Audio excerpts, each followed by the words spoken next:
บกันเองนะนี่นะ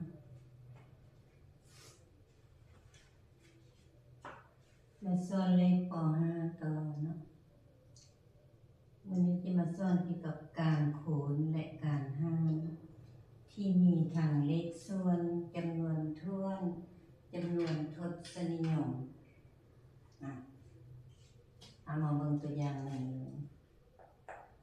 1/4 5 1/6/5คูณด้วย0.8มีเลข5มีเลขคูณมานำกันเราเคยสอนแล้วแต่ก่อนเนาะเดี๋ยวเคยเรียนแล้วถ้ามีเลข5และเลขคูณไปนำกันเราต้องแก้ตามลำดับแต่ซ้าย5เพราะว่าแก้ทางซ้ายก่อนเนาะเอา1/4 5 และ6/5การหารเราเรียนเมื่อวานนี่แล้วเรียนเปลี่ยนการหารมาเป็นการคูณกับจำนวนปีของตัวหารจาก6/5เป็นคูณด้วย5/6แล้วตอนนี้เราก็คูณสักลงมานี่นะคูณสักลงมา0.8เขาเปลี่ยนเป็นเลขส่วนล่างจุดหนึ่งตัวเลขไม่คำว่าเราเอาจำนวนนี้5ใน10เนาะ8 5ใน10เปลี่ยนจำนวนทศนิยมมาเป็นเลขส่วนอันนี้เป็นเลขคูณมันนะเนี่ยเป็นเลขคูณมันละเราจะคูณเป็นเรื่องเนี่ยเอาจำนวนพูดคูณจำนวนพูดไปพูดไปใช่ไหมในการคูณนะเราบอกให้คูณขึ้นไปเลยนะเอา5วิธีขัดจรเลขคูณเนี่ยเราต้อง5วิธีขัดจรนะคือ5กับ10นี่เนี่ย5กับ10มันจะขัดจรกันเลย10เราไปแยกว่าเป็น2คูณ5 5คูณ2วันนี้8กับ4นี่สามารถขัดจร8กับ2คูณ4เนาะเอาไปขัดจรจนลงต่ำก็ได้ขัดจรให้ได้ให้มันมีตัวที่ว่าขัดจรกันได้นะอัน2คูณ4เนี่ยมันจะขัดจรกับ4นี่เลยวันนี้6เขาก็แยกมันเป็น2คูณ3เนาะ2คูณ3เลยเอาแยกมาเลยนะแยกมาเลยเดี๋ยววันนี้เราขัด5กับ5 4 2กับ2แต่มันยังเลื่อนอย่างเดียวเราจะขัดจร1คูณ4บ่มีเบิดแล้วทางถึงเนี่ยจะ1หน่อยบัดนี้ทั้งรุ่มเนี่ยยัง3กับ2 3คูณ2เท่า6ออก1/6นะข้อต่อไปข้อ2 5/6 5ใน5เอาเลขส่วน5ให้จำนวนถ้วนนี่ก็คือกับ5/1นั่นแหละนี่5/1เปลี่ยนเลข5มันเป็นเลขคูณกับคูณปีนกับ1/5บังเอิญมี5กับ5นี่เกิดกันเราขัดจรเลยก็ได้นี่เพราะว่าเลขคูณนี่จำนวนพูดคูณจำนวนพูดนี่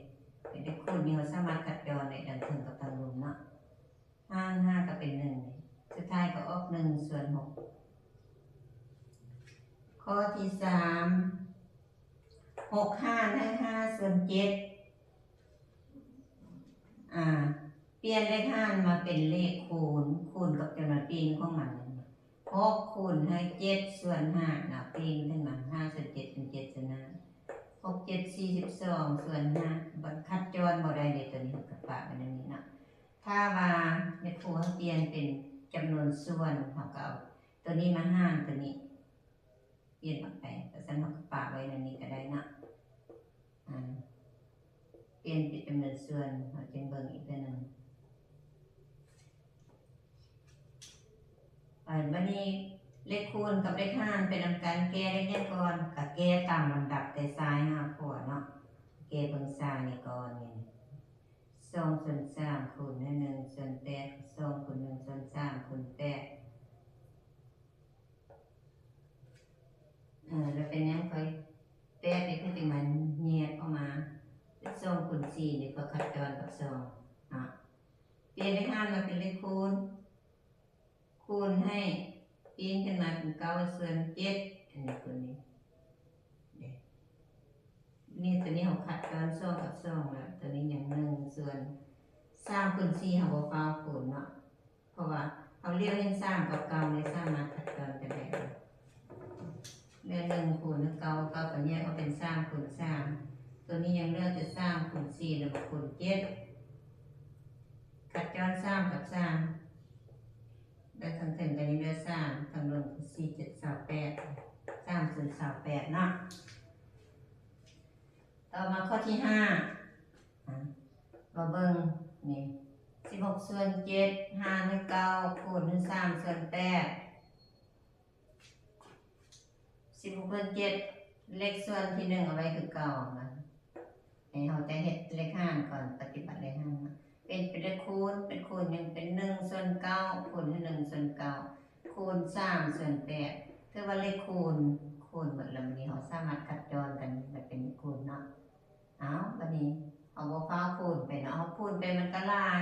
คัดย้อนเป็นเลขส่วนได้16นี่เฮาแยกออกมาเนี่ยเห็น8 16เป็น2คูณ8อันนี้แยกออกมาคูณ1คูณ37สักลงมา9นี่เป็น3คูณ3 9 3คูณ3 8ไว้คือ9แล้วก็แยกพอมันจะมาคัดย้อนกับทุก8ตัวนี้8ขัดกับ8 3ขัดกับ3สุดท้ายเหลือ2คูณ1ก็เป็น2 7คูณ3ก็เป็น21เนี่ย2ส่วน21เนาะวันนี้มันเลข5กับเลข5วันนี้5กับเลข5เอาปฏิบัติเลข5ตัวที่1นี้ก่อนเนาะเอา2ส่วน9ไว้คือ9คูณปีนตัวนี้เป็น7ส่วน4แล้วทางนี้เราก็มา5ตัวนี้5ตัวนี้ต่อ5ตัวนี้เราก็มาเปลี่ยนเป็นเลขคูณอีกคูณปีนของมันปีนขึ้นมาเป็น6ส่วน5เป็นเลขคูณหมดแล้วนี่เราก็ทั้งเทิงคูณทั้งเทิงทั้งลุ่มคูณทั้งลุ่มส่วนทั้งลุ่มคูณทั้งลุ่มนะวันนี้2กับ7นี่คือ9ใน6แยกมาเป็น2คูณ3 9แยกมาเป็น3คูณ3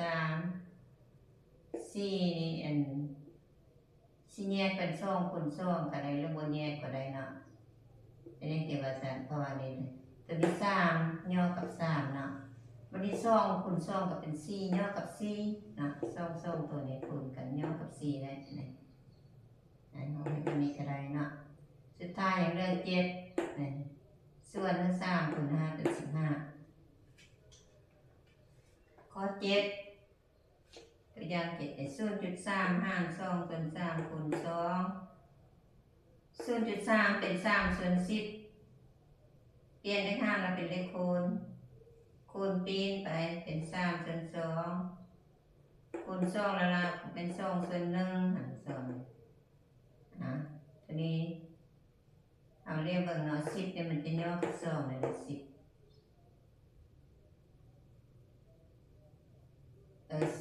ตัวนี้มันจะย่อกับ2ตัวนี้นะเราบ่แยกก็ได้10นี่นะ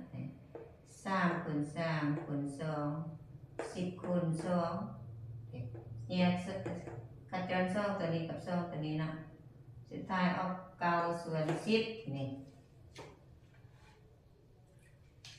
ข้อที่8 2คูณ3ส่วน7คูณ9คูณ 0.9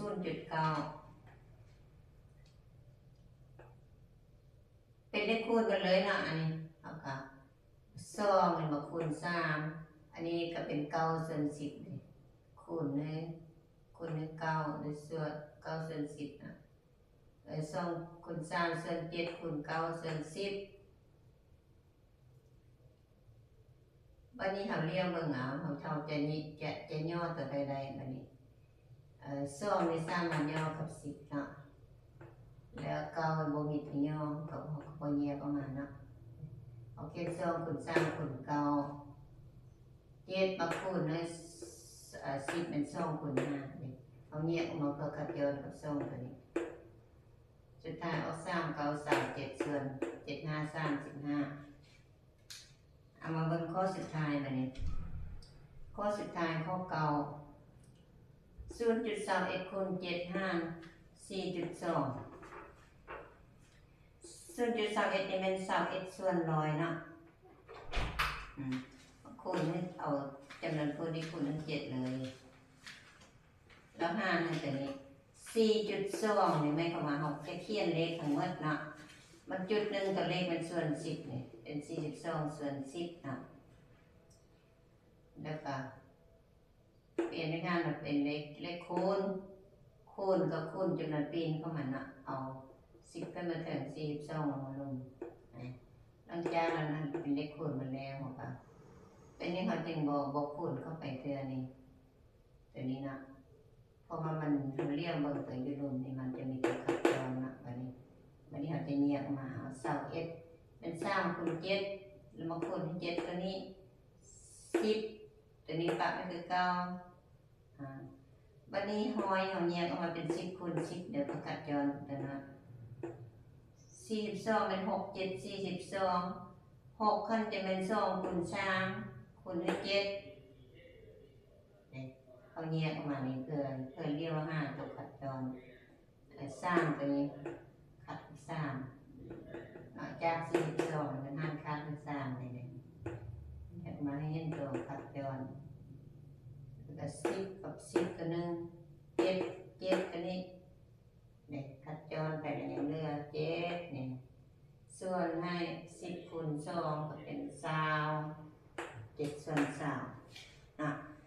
พยายามมาเบิ่งคืนทวนคืนเดี๋ยวได้สิได้ขึ้นกับการเบิ่งคืนเนาะเฮาเบิ่งเทื่อเดียวมันก็บ่จืดเด้